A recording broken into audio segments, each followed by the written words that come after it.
1984 I started to go deaf, according to my wife, and she was right. But I went to a hearing specialist in Invercargill and he said, yeah, you're deaf, all right.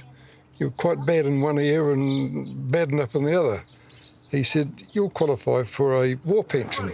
And I said, but that was years ago. He said, doesn't matter. He said, I'll get the details from the war pensions in Wellington. And I said, you'll never get them. He said, yes, I will. I said, how do you know that? Oh, he said, I know these things. And I said, well, if you're so sure, that sounds good to me. But I said, I don't know how you know. He said, I'm an examining doctor. End of story. So I've had hearing aids and a war pension paid fortnightly ever since.